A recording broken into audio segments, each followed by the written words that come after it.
Okay, so let's go ahead and take a look at the proof for tangent. So we're going to go ahead and begin our background here first.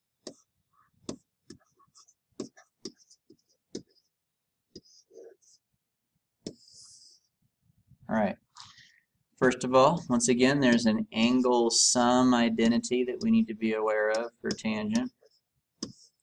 It's a little bit wild looking compared to the sine and cosine ones.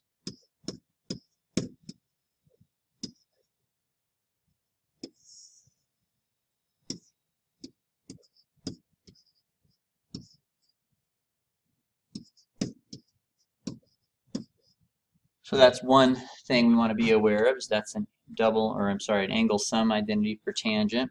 Another thing you want to be aware of is a Pythagorean identity that's relating tangent and secant, and it looks like this. We're going to be making use of this one as well.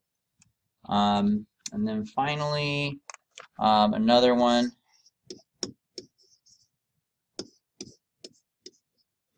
the last one we'll look at here.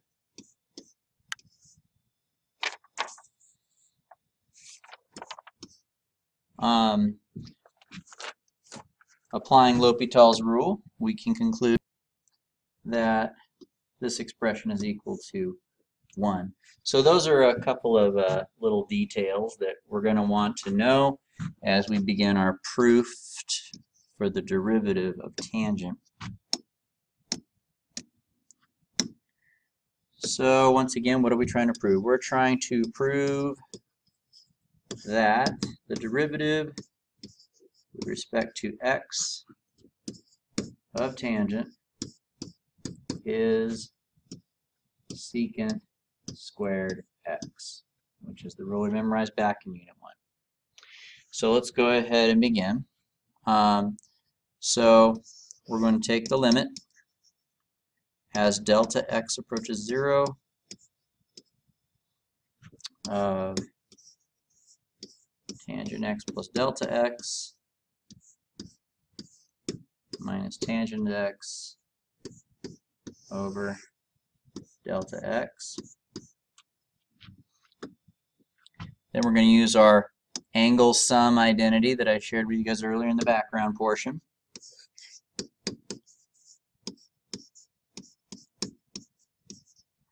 So this can be transformed into this.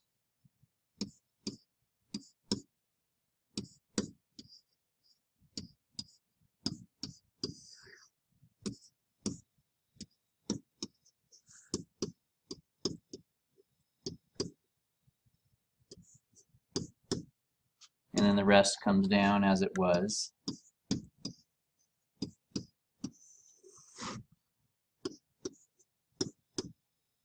Okay.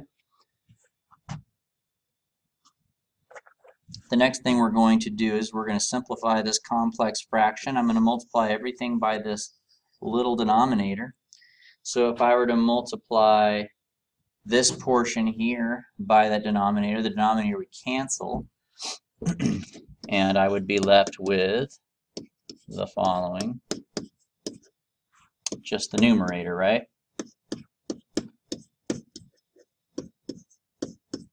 But if I multiply this piece by that denominator, I would have to multiply it here as well. And that would give me the following. Tangent x times 1 minus tangent x, tangent delta x. And then also to the bottom, we have to multiply that denominator as well. So we also have 1 minus tangent x, tangent delta x.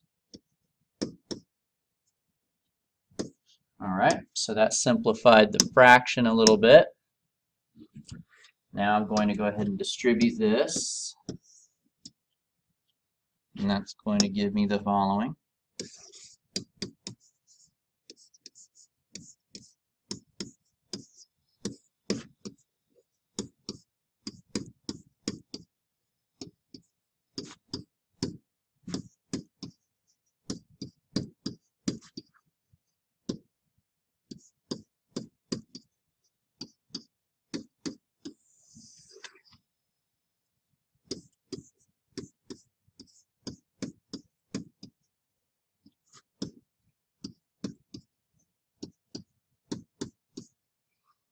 Okay.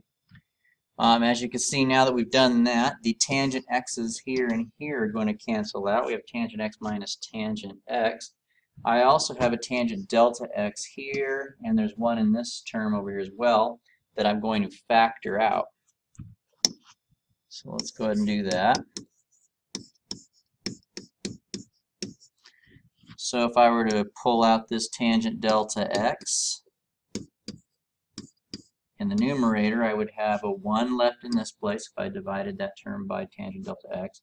And over here, if I divide that term by tangent delta x, I would be left with the tangent squared portion. And then we have a delta x here, and we have a 1 minus tangent delta x here. Okay, next. This portion here is an identity. From our background, once again, we saw that 1 minus tangent squared can be replaced with secant squared. Bring that back a little bit. So I'm going to do that. And I'm going to take this piece here and I'm going to write it as its own little fraction, being multiplied by this piece here, but in the process the top is going to be rewritten as secant squared x. The bottom shall stay the same.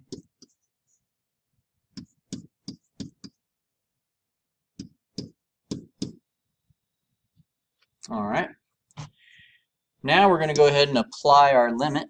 If I apply the limit here, as we mentioned earlier, that just becomes 1. And if I apply the limit over here, tangent of 0 is 0. So what I would end up with is 1 minus tangent x times tangent of 0. Well, since this is 0, it's just going to basically make this whole thing go away, and I just have secant squared over 1 times 1, which is secant squared x. So there it is. That's the derivative of tangent. I've decided I'm not going to do the proofs for cotangent. I feel like I'm throwing a lot out there at you guys. So I'm not going to do the proof for cotangent. It's actually very similar for you math people that like a good challenge. I would say go ahead and look up what the angle sum formula is for cotangent and see if you can figure out how to do that proof on your own. But I'm only going to go over the tangent one. In the same way, in my next video, I'm going to go ahead and just go over the secant and not the cosecant as well, just to kind of save some time here. So see you in the next video where we do secant.